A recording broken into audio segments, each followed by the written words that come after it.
Going in, I said, the sense of urgency we felt through camp, it's our job to get our kids ready. So, even today, you still have that anger because, I didn't get our kids ready to play the number 6 team in the country on that Thursday night. And, but I was proud how we responded. We do talk about how you respond to adversity. Trust me, we talk about, what happens if we get up quickly? What happens if we get down?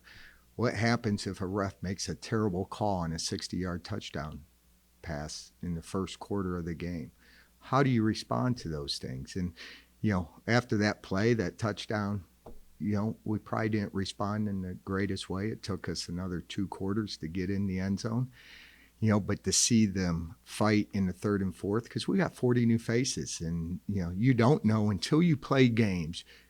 And again, these are things we talk about. You can talk X's and O's and fundamentals, but how a young man faces adversity or faces success, that's what we're learning right now. And, what I like about this team is they fought, ran out of time through, had the opportunity to drive down and probably, not tie the game. We probably would have went for 2, but, those are learning experiences that our kids have to learn. You got to start fast. Okay. You can't let teams jump on you. The physicality, we got to be more physical. When I say that, defensively, offensively, on special teams, I want to see guys flying around. That's got to be who we are.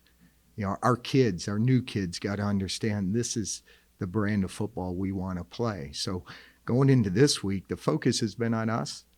Okay, we're going to get ready for Valpo. We're going to prepare. We studied film, all these things. But, man, we got to make a jump. We got to go from week 1 to week 2. And I always say this got to be the biggest jump. And a lot of it, what I saw was, we said, I thought there might have been communication mishaps last Thursday, and there wasn't. Where we did have mishaps was probably fundamentals that we work each and every day, and we got to be better fundamentally. So, we got to be better tacklers. We got to play with lower pad level. We got to play with ball security. I mean, those are Penguin fundamentals right there. That's 3 of the 5. And those are the areas we got to focus in on this week and really go into week 2 and make a huge jump in those areas. What would you, in the Villanova game, what would you kind of, in terms of just the number of guys you guys played, and how do you feel like that will kind of fluctuate game by game? As you trying to get them down, more guys, more reps, trying to figure out who's best in certain positions. How do you feel like that would kind of change going forward? Geez, we're still finding, I think non-league games, you're still trying to find the identity of who you're going to be this year. And, we learned a lot from last week. And sometimes you learn. Sometimes there's more of a sense of urgency when you do take a loss. You win and play bad, we won. But to come back and be able to prepare and then find out who can help us. We got a lot of guys running around with green and blue shirts on that are scout team. And we're going to need to count on some of those guys weeks 5, 6, 7, 8, 9, 10. Who are they going to be? Well, it starts with how they practice and how they want to get on the field. We need all 125. Everyone has an important role on this team each and every day. And if you want to get on the field, it starts with that practice execution. And if you're running scout team right now, your goal is to beat somebody out to get onto the field. So we're going to continue, with personnel. And that's the nice thing about personnel. I think, today got back to, iron sharpens iron. Best way to get ready for a game is our 1 offense and our 1 defense, and our 2 offense and our 2 defense. And then finding guys that we feel have the potential, maybe not this week, but the potential down the road to be able to help this program. But you have so many new faces, and a lot of those guys are contributing. Mm-hmm. Maybe some of them have never heard of Valparaiso, but let's face it, they're a partial scholarship team, so Yeah. that's the players. Yeah. How do you, not? Well, when the focus is just on you, Dana, and what we got to do, and that's not going to change. We're playing Villanova. We still got to focus on what we control. We 3 turnovers. We control that. Might be a different ball game. This week fundamentals. Every week. Every opponent. I tell you this: on every given day, any team can beat anybody. And the schedule we play. You watch some Missouri Valley football on the weekends. Our job is to make sure we're taking steps to get ready for that league play. And we got to take a huge step. And this week we got Valparaiso, who Coach Fox, I have a lot of respect for. They're going to be fundamentally sound. They're going to be smart. They're going to be lined up in the right way. And guess what? But it comes down to our execution. It comes down to our mindset taking the game. And if you went out at practice today, guess what? It was a physical football practice that we need to get better at. And, so for me, it's never the opponent, because if we do the things we need to do, guess what? Then when you walk off the field and you look up, then hopefully that scoreboard will favor you. It's also the first home game, and I know that's always exciting as a coach. Is it exciting for you, the home opener? I love home. I do. Yeah, you go on the road, and like I said, you deal with a lot of different things when you go on the road, and our kids feel great playing in the ice castle. Although I had to explain probably to 40 new kids, the little history of the ice castle and Stanball Stadium. It'll be their first home game. They have no idea. Well, Ethan Wright has no idea.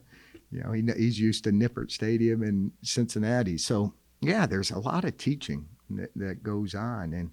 But I told you this in the beginning of camp. I believe this team, we have the pieces of the puzzle. Now we got to put the puzzle together. And I don't think that is going to take game 1 to game 2 to game 3 to game 4. And you better have it figured out by the time you start league play, because in our league, every game's going to be a tough one. Have you been encouraged by the response? Because Jalen said something interesting, like, hey, as a unit, we're giving ourselves deadlines. No more missed assignments by Thursdays. I mean, I'm just sure as a coach, you're like, hey, we don't have to tell you to do that. You're doing it on your own. Yeah. That's a good thing. The one thing I probably have seen going into year 5 is more player-led. When we went through camp, they broke out in little leadership groups of 10 people, the whole camp. And, we have an elected leadership group that stands up. And, we spent time with Coach Tressel, and we came up with, okay, what things that don't take any talent that we think can make a difference on this team and in this program this year. And that was one of them, that 10 minutes early for every meeting, don't be late, door shuts, So they came up with all those, no MAs by the time we get to Thursday. And the thing about leaders, though, and I'm talking captains, our seniors, thing about leaders, whatever you ask of the team, you got to do it. If you're asking 125 kids, you better be doing everything that you're expecting them to do. So it's kind of been neat to see that, where, I think we've evolved, where I think it's more player-led now if you go in the locker room. And that's always a good thing, because guess what? I can't go out there and make tackles and rush for 100 yards. They're the ones that play the game, and they're the ones that got to build that within their program. Just a little bit how Ethan kind of developed. I've known Ethan for a long time, recruited him. So, he was one of my commits to Cincinnati before I got this job. So, knew Ethan. We knew he was a ball player. We knew about his focus. And, for us was just, keeping Ethan healthy and get him ready for the season. He has a lot of, I always say those older guys, they've played a lot of football, whether it's spring ball, season, playoffs, whatever.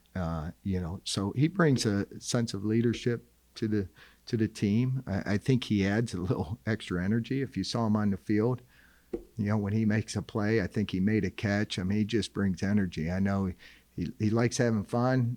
I know the ref said, hey, you can't talk to the defense. And then our O-line said he was barking after every, so he just brings but he works hard. Great young man from Manchester High School, Coach France there, who's retired now. Great program. And, we're fortunate to have young men like that. It's intentional. When we go out and bring guys into our program, can they make that locker room better? And Ethan definitely makes that locker room better. So many faces on defense. I know you gave up 24, but Yeah. you kind of had to be pleased, the second half. Never pleased unless you come off the field, with a win. And we got to do a better job coaching. We got to put our kids in a better position. But they didn't quit. That's what I can say. I think we're a better defensive unit.